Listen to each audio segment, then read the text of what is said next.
नमस्कार दोस्तों, पंजाब केसरी राजस्थान देख रहे हैं आप और मैं हूं आपके साथ सौरभ दुबे। दिन भर से बड़ी संख्या में दर्शक लगातार पंजाब केसरी पर लाइव विधानसभा देख रहे हैं और अपने तमाम राय कमेंट भी कर रहे हैं। इसी बीच आज विधानसभा में पक्ष और विपक्ष के बीच कई मुद्दों पर जबरदस्त बहस देखने को मिली है। स्थिति यहाँ तक पहुँच गई कि कई दिग्गज नेताओं की जो जुबान भी फिसल गई। और तो और ये सियासी बहस केवल विधानसभा के अंदर नहीं बल्कि विधानसभा के बाहर भी नजर आई। ऐसे में आज विधानसभा में क्या कुछ हुआ, पक्ष और विपक्ष के इस पर प्रतिक्रिया क्या रही और आखिर कहीं इस शोरगुल में राजस्थान के मूल मुद्दे खत्म तो नहीं हो गए। इन्हीं तमाम सवालों के साथ आज मेरे साथ इस वक्त जुड़ रहे हैं भाजपा प्रवक्ता महिपाल महला जी और कांग्रेस प्रवक्ता योगेश सिंघल जी। आप दोनों का सबसे पहले पंजाब केसरी राजस्थान में बहुत बहुत स्वागत है। योगेश जी, शुरुआत आपके साथ करना चाहूँगा। जिस तरीके से विधानसभा की कार्यवाही चल रही है, क्या कुछ लगता है उन मूल मुद्दों का जिक्र हुआ, उन मूल मुद्दों की चर्चा हुई जो होनी चाहिए थी विधानसभा में? योगेश जी।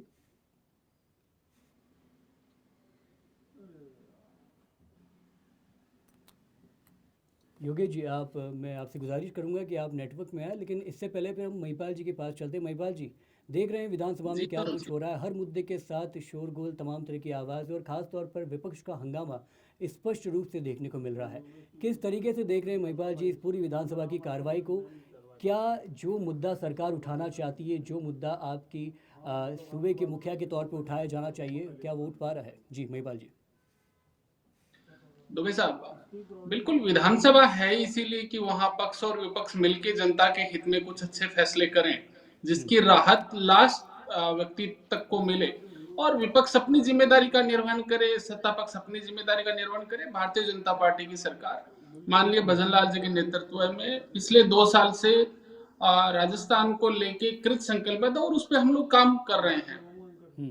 विपक्ष की जिम्मेदारी है कि सवाल उठाएं, जनता को लेके सरकार का हम्म। ध्यान आकर्षित करें। कहीं किसी भी तरीके से हमारा ध्यान नहीं जा रहा तो विपक्ष उस पर ध्यान आकर्षित करे।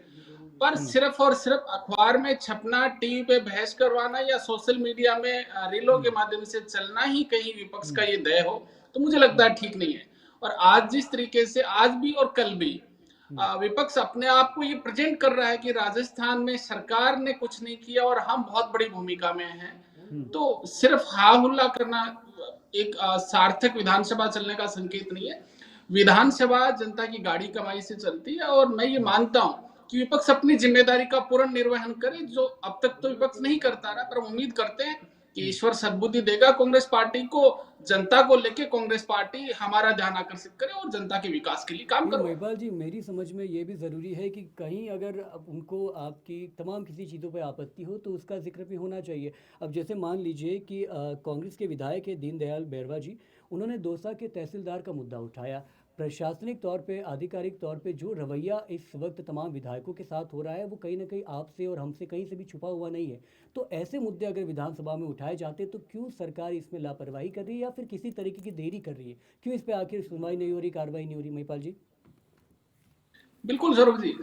सुनवाई भी होगी, कार्रवाई भी होगी। और किसी भी अधिकारी को, चाहे वो तहसीलदार है, चाहे एसडीएम है, कोई भी ब्यूरोक्रेट्स हम्म। क्यों ना हो, किसी भी अधिकारी को एक चुने हुए जनप्रतिनिधि के साथ सभ्य हम्म। तरीके से व्यवहार करना चाहिए। और हम्म। दौसा का जो वीडियो सामने आया, मुझे लगता है कि वो कतई एक्सेप्टेबल नहीं है कि जिस तरीके हम्म। का व्यवहार किया गया। और किसी भी जनप्रतिनिधि के साथ, हम्म। जनप्रतिनिधि नहीं, आम व्यक्ति के साथ भी ब्यूरोक्रेट्स द्वारा बड़ा शोभनीय और सभ्य व्यवहार किया जाना चाहिए। और हम्म। उस पे जो क्वेश्चन लगा है, सरकार उस पर 100% अमल भी करेगी, कार्रवाई भी होगी। पर बिल्कुल महिपाल जी, लेकिन जो विधायक है वो सीधा ये कहते हैं कि उनको सियासी रूप से समर्थन प्राप्त है, तभी इतनी हिमाकत हो रही है, तभी इतनी हिम्मत हो रही है कि वो किसी जनप्रतिनिधि के साथ इस तरह की कार्रवाई कर पा रहे हैं या इस तरीके की हिमाकत कर पा रहे हैं। जी। ये तो ये डीसी बैरवा जी की सोच हो सकती है, ये हम्म। डीसी बैरवा जी का कथन हो सकता है। हम्म। पर कोई भी चुनी हुई सरकार, और हम्म। विशेष रूप से भारतीय जनता पार्टी की सरकार, तो कतई ये हम तो विपक्ष का बड़ा सम्मान करते हैं और हम्म। चुने हुए जनप्रतिनिधि हैं। हम्म। रही बात सह की, तो सह जैसी कोई बात नहीं। ये हो सकता है कि बैरवा साहब की सोच हो, पर हम्म। भारतीय जनता पार्टी की सरकार जीरो टॉलरेंस की नीति के साथ सभी सम्मानित सदस्यों का सम्मान करते हुए हम्म। जनता के हित के लिए काम करती है और जनता के हित के लिए काम करती रहेगी। और हमारी सरकार में सभी माननीयों का, हम्म। चाहे वो किसी भी पक्ष का क्यों ना हो, सभी माननीयों का जो है वो सम्मान है। और उनके अधिकार सुरक्षित हैं। उनके साथ कोई मिसबिहेव करे तो सरकार उनके साथ खड़ी है। बिल्कुल महिपाल जी, मैं लगातार प्रयास कर रहा हूँ कि कांग्रेस के प्रवक्ता योगेश सिंघल जी भी हमारे साथ जुड़ जाएं, लेकिन शायद किसी तकनीकी कारणों की वजह से उनकी तरफ से वो जुड़ तो नहीं पा रहे। इसलिए चर्चा मैं आपके ज़रिए आगे बढ़ाना चाहता हूँ, दर्शकों को बताना यस, चाहता हूँ यस। कि विधानसभा में क्या कुछ हुआ है। एक बहुत मुख्य मुद्दा है योगेश जी, विधानसभा में भाषा के स्तर को लेकर शांति धारीवाल का आज बयान आता है। वो विधानसभा में बोल रहे थे, उस वक्त भी जिस तरीके की भाषा को उपयोग वो कर रहे थे उस पर काफ़ी ज़्यादा सोशल मीडिया पे आपत्ति जाहिर की गई है। किस तरीके से देखते हैं जब एक दिग्गज चेहरा, एक सियासी रूप से इतना सशक्त चेहरा इस तरीके की भाषा शैली का उपयोग करता है, और इससे पहले भी उनके द्वारा दिए गए कथन विधानसभा में काफ़ी ज़्यादा चर्चा में रहे हैं, तो किस तरीके से देखते हैं महिपाल जी? सौरभ जी, हम्म, एक बार दो बार किसी की टंग स्लिप हो सकती है, जी।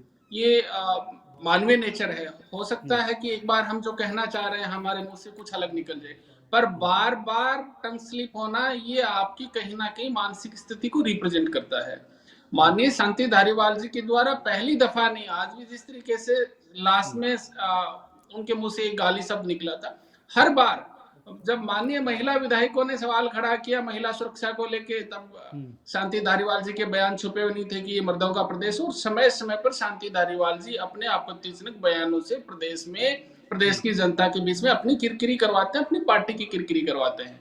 हम्म, और हर बार टंग स्लिप होने का बहाना निकाल के, एक माननीय है, इतनी बार के सीनियर एमएलए हैं आप, पहली दफा चुन के थोड़ी आए हैं। हम्म, राजस्थान की विधानसभा की परंपराओं का और विधानसभा के बाहर भी एक माननीय के जो जिम्मेदारी होती है उस जिम्मेदारी का हम्म, निर्वहन करना चाहिए। भाषा की मर्यादा और मंच की गरिमा होती है, हम्म, विधानसभा की गरिमा को बनाए रखना और भाषा पे संयम रखना ये सभी माननीयों की जिम्मेदारी है। पर शांति धारीवाल जी, मुझे लगता है कि बार बार ये चूक हम्म, करते हैं जो ठीक नहीं है। हम्म। ठीक है महिपाल जी, मैं आपकी बात समझ गया और आपकी बात काफ़ी स्पष्ट शब्दों में मैं योगेश जी से भी बताना चाहता हूँ। योगेश जी, अगर किसी पार्टी का सर। नेता इस तरीके के शब्दों का उपयोग करता है, पूर्व में भी मर्दों के प्रदेश के तरीके से इन ऐसे वाक्यों का जिक्र करता है और इस वक्त भी उनके विधानसभा कथन में ऐसे शब्दों का उपयोग होता है, कहाँ तक जनता विश्वास करेगी कि उनके मुद्दे स्पष्ट रूप से साफ भाषा में विधानसभा में पेश किए जाएंगे, और उस पार्टी का, उस विपक्ष का क्या यकीन किया जाए जो इस तरीके की भाषा लहजे का उपयोग करता है? ये सीधा सीधा आरोप भाजपा की ओर से लगाया जा रहा है। जी योगेश जी बताएं। देखिए सौरभ जी, हम्म, पिछले 2 दिन से विधानसभा में जो जिस तरीके के विवादों की स्थिति हो रही है, हम्म, उसमें बहुत सारे मुद्दे उसमें शामिल हैं। जी। अगर शांति धारीवाल जी की आप बात कर रहे हैं, मेरे साथी महिपाल जी, तो आपको पता होना चाहिए इससे पहले के सदन में भारतीय जनता पार्टी इन्हीं के सदन द्वारा हम्म, निजता पर निजता पर इन्होंने हस्तक्षेप करने का भी एक प्रयास किया है। हम्म, कैमरे लगाने की जो उन्होंने एक प्रस्ताव रखा था, तो उस पर भी कितना विवाद हुआ था, वो भी मैं समझता हूँ बहुत गलत है। लेकिन अब जो 2 दिन से विवाद की स्थिति विधानसभा में बन गई है, ये इसका कोई बहुत बड़ा कारण नहीं है। सिर्फ इतना है कि विधानसभा में विपक्ष के एमएलए या अन्य दलों के एमएलए सवालें तो पूछेंगे, हम्म, क्योंकि जनता ने उनको चुन के भेजा है, तो जनता की मांगों को सदन के आगे तो रखेंगे पटल पे उनके निवारण के लिए। अब आप देखिए, आपके मंत्री, सरकार के मंत्री या तो योग्य नहीं है हम्म, या पूरा पढ़ाई करके सदन में नहीं पहुंच रहे हैं, जवाब नहीं दे पा रहे हैं विधायकों के। हम्म, आप देखिए, अभी पीत राम काला जो कांग्रेस के विधायक हैं, हम्म, उन्होंने राजस्व मंत्री हेमंत मीणा से सवाल किया था कि जो रास्ते हैं, हम्म, जो आम रास्ते हैं, क्या उनको राजस्व रिकॉर्ड में शामिल करने का प्रावधान है या नहीं? मतलब लेकिन कहने का माननीय मतलब ये चाह मंत्री रहे हैं कोई कि जवाब नहीं दे जो पाए, सवाल विपक्ष है ना? द्वारा लगातार उठाया जा रहा है, सरकार के मंत्री उसका जवाब नहीं दे पा रहे, है ना? आप देखिए, हमारे नेता प्रतिपक्ष हैं, हम्म, वो यूडीएस मंत्री से सवाल कर रहे हैं। हम्म, भरतपुर के आरएलडी विधायक हैं सुभाष गर्ग, यूडीएच मंत्री से सवाल कर रहे हैं, प्रश्न कर रहे हैं कि भाई भरतपुर में आवासहीन परिवारों की संख्या कितनी है? हम्म, लेकिन मंत्री जी दाएं बाएं देख रहे हैं, कोई जवाब नहीं दे पा रहे, बल्कि जवाब दे रहे हैं तो उल्टा उनका दे रहे हैं जो पीएम आवास योजना में जो पात्रता की शर्तें होती है उसका जवाब दे रहे हैं। दे रहे हैं। नहीं तो तो अगर ये सब मैं मंत्री समझता जवाब हूँ नहीं दे पा रहे, चाहे खेलगिरी राजस्थान सरकार तो का कोई भी मंत्री हो, अगर वो जवाब नहीं दे पा रहे हैं तो ये कहाँ तक का हक है कि आप उन्हें झूठे करार दे दें। शांति धारीवाल कह देते हैं कि झूठे हैं शिक्षा मंत्री मदन दिलावर। तो इस तरीके की भाषा, इस तरह का उपयोग भी तो कहीं ना कहीं जनता के मन में अविश्वास पैदा करता है जी। आप शिक्षा विभाग की बातें करते हैं सौरभ जी वगैरह, तो आप देखिए उनके जो मंत्री मदन दिलावर जी हैं, पहले अभी कुछ दिन पहले तो स्कूलों की घटना हुई थी, उस पर इन्होंने कितने गलत बयानबाजी की थी हम्म। कि ये जो सरकारी स्कूल है ऐसे होंगे। इसके अलावा आप देखिए वर्तमान समय में राजस्थान में 2.25 लाख नामांकन कम हुए हैं। मेरे साथी प्रवक्ता को पता होना चाहिए। इन्होंने शिक्षकों को जो बीए बीएड एमएड करके पढ़ाई करके स्कूलों में आते हैं पढ़ाने, उनको कुत्ते लगाने पे लगा दिया, हम्म। उनको राम के सामने लगा दिया। पढ़ाई कहां से करेंगे, नामांकन कहां से होंगे, और हम्म। बच्चे पढ़ने कहां से आएंगे। इसके अलावा आप देखिए इन्हीं की एमएलए अजमेर से अनीता दवेल जी, हम्म। अजमेर में जो प्रस्तावित जीएनएम ट्रेनिंग स्कूल है उसके बारे में उन्होंने प्रश्न किया, तो मंत्री जी बिल्कुल कोई जवाब नहीं दे पाए, तो शिक्षा ठीक है मंत्री जी योगेश बल्कि जी, कह दिया एक बात ये बिल्कुल सब सही है योगेश जी, प्रशासनिक माफ और कीजिएगा, मैं वित्तीय आपकी बात स्वीकृति में गलत। बिल्कुल बिल्कुल मैं आपकी बात रोक रहा हूँ कि माफ़ कीजिएगा, लेकिन एक बात ये भी तो सही है, जब बीजेपी विधायक कैलाश चंद्र अपना जवाब देते हैं तो सवाल के वक्त विपक्ष की दखल अंदाजी भी होती है, जिसको लेकर कैलाश चंद्र ने खुद इस बात को टोका है कि इस तरीके की दखल अंदाजी में अगर सामने वाला जवाब दे कैसे पाएगा, सामने वाला सवाल पूछ कैसे पाएगा। जी योगेश जी, तो इस दखल अंदाजी को तो कम किया जाना चाहिए। सौरभ जी आप कैसी बातें कर रहे हैं, आप आजकल देखिए ना, हम्म। आज और कल में जो ये विवाद की स्थिति बन रही है उसमें आप देखिए जब यूडीएफ मंत्री से सवाल कर रहे हैं वो जवाब नहीं दे पा रहे हमारे विधायकों का, विपक्ष के विधायकों का, तब उद्योग मंत्री राज्यवर्धन सिंह राठौर और तमाम दूसरे मंत्री बीच में आ रहे हैं, उनके बीच बचाव करने, वो एक तरह से एडवोकेसी कर रहे हैं उनकी। लेकिन इस समय अभी यूडीएफ मंत्री फंस रहे, प्रश्न कुछ किया जा रहा है, जवाब कुछ दिया जा रहा है। इसके अलावा आप देखिए राजस्थान सरकार कितनी संवेदनशील है राजस्थान की जनता के प्रति। 2 वर्ष पहले खेजड़ी बचाओ आंदोलन विष्णु समाज की अगुवाई में शुरू हुआ था, और आज भी पिछले 2-3 दिन से 29 संत 339 पुरुष अन्य जल त्याग करके और बीकानेर में बैठे हैं। सरकार की संवेदनहीनता देखिए कि आज तक कोई इनका सरकार का प्रतिनिधि उनसे बात करने तक नहीं गया।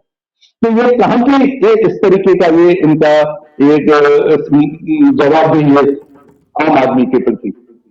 ठीक है। तो मैं समझता हूं ये बड़ा गलत हो रहा है, और राजस्थान की जो जनता है जिस तरीके से उन सरकार चुनी है उन्होंने, जिन्हें झूठे वायदों में सरकार चुनी है, लेकिन उनकी मानसिकता क्या होगी, सरकार को उनके सवालों का जवाब देना चाहिए। इसके अलावा मैं आपको बताऊं राजस्थान में 100% ब्यूरोक्रेसी हावी। इनके नेता मंत्री आप देखिए, मैं आपको दौसा का किस्सा बताता हूं सर, 1 मिनट, दौसा का किस्सा बताता हूं। अभी जो दीनदयाल बेहरवा एमएलए हैं वहां से एक तहसीलदार ने उनको सरकार में निकाल दिया। बिल्कुल योगेश जी, एमएलए कितना बड़ा जनप्रतिनिधि होता है, लेकिन उनके जवाब नहीं दे पाए, उनको संतुष्ट नहीं करता है एमएलए।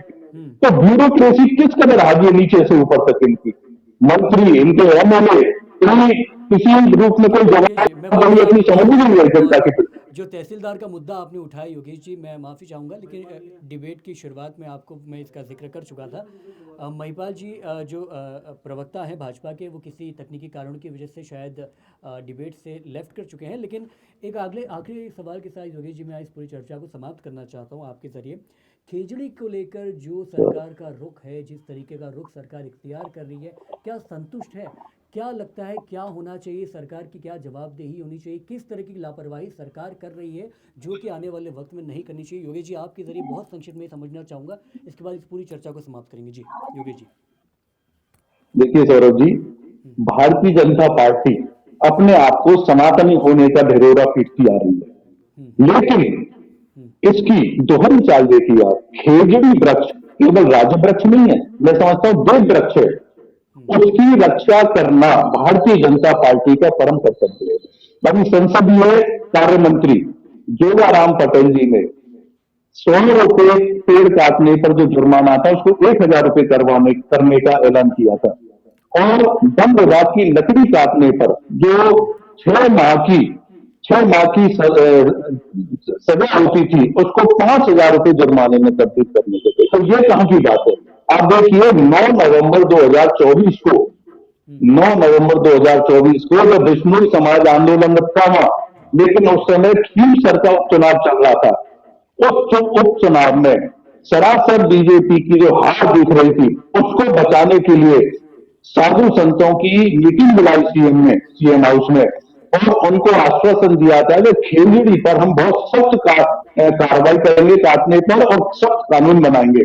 लेकिन चुनाव निकल गया, चूंकि जीत चुके उस उपचुनाव को, इस वजह से वो कानून, वो आश्वासन, ठीक है, मैं समझ रहा हूँ आपकी वो नाराज़गी और जिम्मेदारी जिस बिल्कुल तरह दंगे की टोकरी में चली गई। ज़ाहिर आप कर रहे हैं योगेश जी, मैं समझ रहा हूँ आपकी नाराज़गी। आपके तमाम सवालों का जवाब, आपके तमाम आरोपों का जवाब महिपाल जी से ले लेते हैं। महिपाल जी, आपने सुना किस हद तक नाराज़गी आपको साफ स्पष्ट रूप से दिखाई भी दे रही है। क्या कुछ कहना चाहेंगे सरकार की सफाई में, और खास सबसे महत्वपूर्ण मुद्दा खिचड़ी को लेकर है। क्या सरकार वाकई में इंतजार कर रही है, लापरवाही कर रही है खिचड़ी को लेकर? महिपाल जी। सौरभ जी, हम्म, जो साधु संत और हमारे पर्यावरण प्रेमी लंबे समय से धरना देके बैठे हैं, सरकार तो संवेदनशील है। जी जो टी प्रोटेक्शन कानून लगाने की मांग कर रहे हैं, सरकार उसको लेके संवेदनशील भी है और जल्दी जी। उच्चतम स्तर पे और सक्षम स्तर पे उस पर निर्णय भी होगा। हम्म। पर पर अगर ऐसा है तो 2023-24 अनशन में, क्यों, इतने सारे धरने अनशन 2024-25 क्यों हो में रहे हैं? जी। लगभग 2024 में 7 करोड़ से 7.5 करोड़ के बीच में पौधारोपण राजस्थान में हुआ है। हम्म। 2024-25 में 14.5 करोड़, दोनों सालों में मिला के 14.5 करोड़ पौधे राजस्थान में लगे हैं, हम्म। हरियालो राजस्थान अभियान के तहत। और 5 साल में 50 करोड़ पौधे भारतीय जनता पार्टी की सरकार ने लगाने का जो वादा किया है, उस पे हम पौधे लगाएंगे। और लगा ही नहीं रहे हैं, जियो टैगिंग से बराबर उनकी मॉनिटरिंग हो रही है।